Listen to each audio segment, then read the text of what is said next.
Assalamualaikum warahmatullahi wabarakatuh.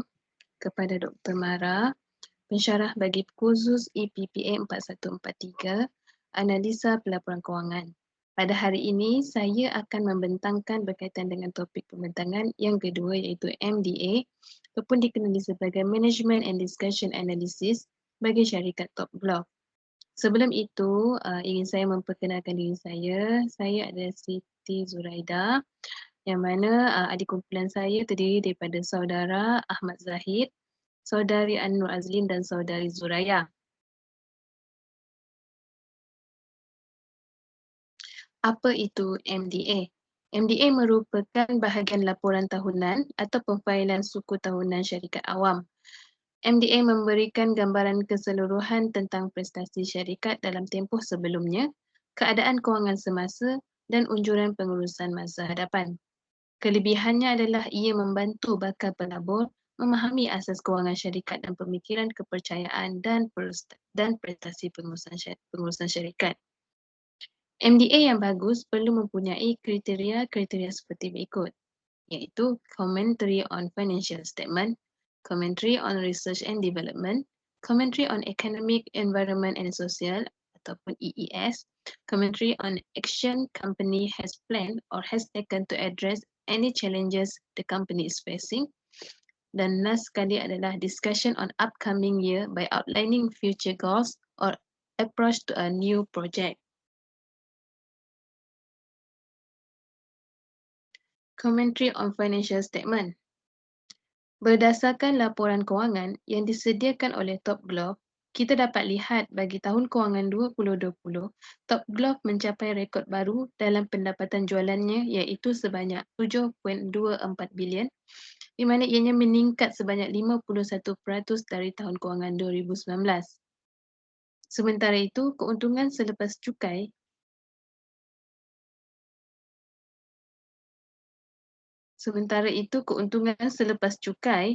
meningkat kepada 1.79 bilion, lonjakan sebanyak 384% daripada tahun kewangan sebelumnya. Manakala volume jualan juga meningkat sebanyak 17% berbanding tahun kewangan 2019.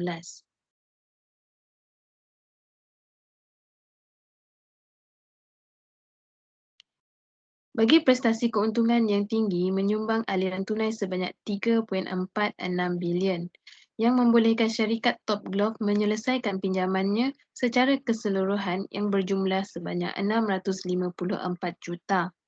Pada 31 Ogos 2020, kumpulan berada pada kedudukan tunai bersih yang positif sebanyak 2.34 bilion. Kalau anda perasan pada gambaran di sana, di Amerika terdapat kejatuhan iaitu sebanyak 5%. Ini kerana seperti yang saudara Zahid pernah bentangkan sebelum ini, Top Glove diboikot di Amerika disebabkan isu buruh. Commentary on Research and Development. Okay. Top Glove mempunyai 7 pusat R&D di Semenanjung Malaysia, khusus dalam bidang berbeza dan dalam perancangan pusat R&D serantau, yang mana satu di China, satu di Vietnam dan 2 di Thailand. Dalam MDA analisis laporan tahunan Top Glove, bidang fokus penting R&D adalah dalam penyelidikan kelestarian persekitaran, yang mana 7 matlamat dari United Nations Sustainable Development Goals UN SDG telah dikenalpasti oleh pusat R&D untuk menangani 7 matlamat seperti berikut: good health and well-being, clean water and sanitation, responsible and consumption and production, climate action, life below water, life on land, partnerships for the goals.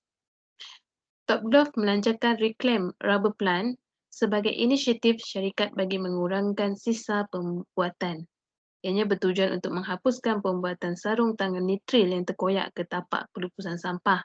Maka kilang ini dirancang untuk kajian yang melibatkan pengembangan low temperature reclaiming dan peningkatan sarung tangan nitril yang ditolak dijadikan produk bernilai tambah seperti gasket getah, tikar lantai getah dan tapak kasut getah. Top Glove Top Glove juga turut memperkenalkan kajian teknologi melalui pencampuran lateks alternatif tanpa menjejaskan sifat fizikal dan mekanikal sarung tangan bagi mengatasi kekurangan bahan mentah atas berikutan lanjutan permintaan global sarung tangan dari pandemik COVID-19. Ke arah pembuatan yang lebih hijau, Pusat R&D juga telah memulai kajian untuk mengurangkan dan menghilangkan bahan kimia dalam proses pembuatan untuk menghasilkan sarung tangan yang lebih bersih.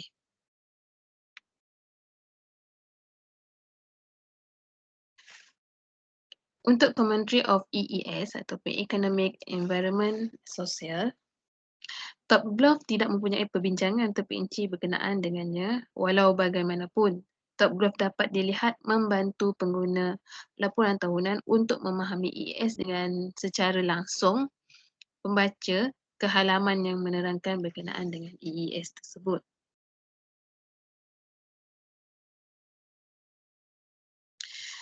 Okay. Untuk Commentary on Action, company has planned or has taken to address any challenge the company is facing. Okay. Di mana terdapat peningkatan dalam MDA analisis ini, Top Glove melalui peningkatan yang besar dari segi isu-isu buruh, tiada buruh dari segi kanak-kanak, tiada kerja masa yang berlebihan, tiada bekerja pada hari rehat dan tiada perampasan pasport di seluruh pengoperasiannya. Dalam masa yang sama, pematuhan Top Glove dengan standard pematuhan buruh dan sosial serta amalan terbaik antarabangsa telah disahkan oleh perunding bebas. Top Glove committed mengembalikan pekerja migrannya berkenaan dengan yuran pengambilan yang sebelumnya dibayar oleh pekerja migran kepada ejen atau pihak lain. Pembayaran yuran pengambilan akan dibuat berdasarkan jumlah 136 juta selaras dengan cadangan daripada perunding bebas. Berikutan dengan selesainya kerja pengesahan komprehensif perunding bebas. Pembayaran yuran pengambilan telah dimulakan pada bulan Ogos 2020 dan akan berterusan seperti yang dijadualkan hingga Julai 2021. Selain daripada itu, Top Glove telah menyerahkan semua maklumat yang diperlukan kepada US CBP dan terus menindaklanjutkan mereka secara dekat untuk menyelesaikan WRO secepat mungkin.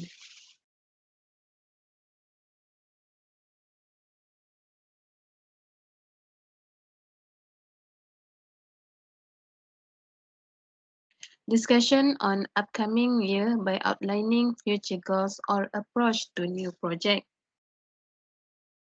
Berdasarkan MDA dan laporan tahunan syarikat, prospek bagi syarikat Top Glove dan industri sarung tangan masih sangat cerah berikutan peningkatan permintaan sarung tangan. Dengan COVID-19 ini, situasi COVID-19 ini, Top Glove menganggarkan permintaan sarung tangan meningkat sebanyak 20% setahun pada tahun 2020, 25% pada tahun 2021 dan 15% pasca COVID. Dengan peningkatan penjualan ini secara berterusan dari seluruh dunia, ditambah juga dengan pertumbuhan pesat dalam kapasiti dan peningkatan produktiviti yang ketara melalui teknologi, kumpulan terus menjangkakan keputusan yang baik pada suku yang akan datang. Top Glove optimis untuk mencapai matlamat ke arah menjadi syarikat Fortune Global 500 pada tahun 2035 walaupun dengan persekitaran yang mencabar pada saat ini. Top Glove juga berhasrat untuk membuat penyenaraian di Bursa Hong Kong pada tahun 2021. Dalam masa yang sama, Top Glove juga terus mengembangkan operasinya melalui kombinasi strategik pengembangan organik, iaitu usaha sama dan penggabungan dan pengambilalihan M&A. Selaras dengan keperluan pelanggan yang terus berkembang, Top Glove juga memperluaskan rangkaian produk yang merangkumi sarung tangan yang lebih khusus dan juga produk penjagaan kesihatan bukan sarung tangan. Top Glove juga memperdalamkan komitmen untuk kelestarian terutama dalam bidang amalan buruh dan memastikan pembentuhan tidak hanya dengan standard tempatan tapi juga amalan terbaik antarabangsa. Dengan situasi pandemik, strategi teknologi R&D telah ditumpukan.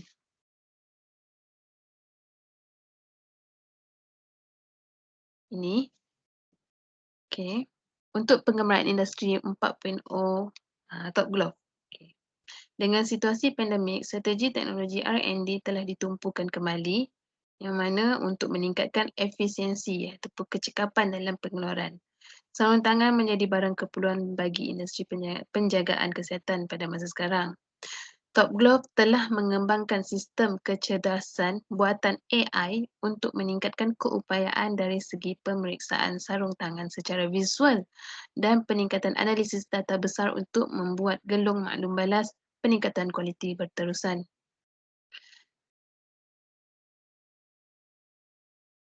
Pertimbangan utama Top Glove adalah kebersihan produk. Maka syarikat juga melabur dalam mengembangkan sistem pembungkusan dan pengendalian automatik tanpa sentuhan untuk memastikan sarung tangan syarikat berpindah dari barisan pengeluaran ke dalam pembungkusan tanpa campur tangan manusia untuk menghilangkan potensi pencemaran. Selain daripada itu, tempat kerja digital juga sedang dijalankan untuk lantai pengeluaran yang membolehkan tugas-tugas seperti pembaikan peralatan atau runner jobs ditugaskan kepada pekerja secara automatik atau dilakukan secara sukarela. Ini memberi manfaat kepada pekerja mereka dengan membolehkan mereka memikul lebih banyak tugas jika dikehendaki dan juga untuk meneroka tugas yang sesuai dengan kemampuan mereka.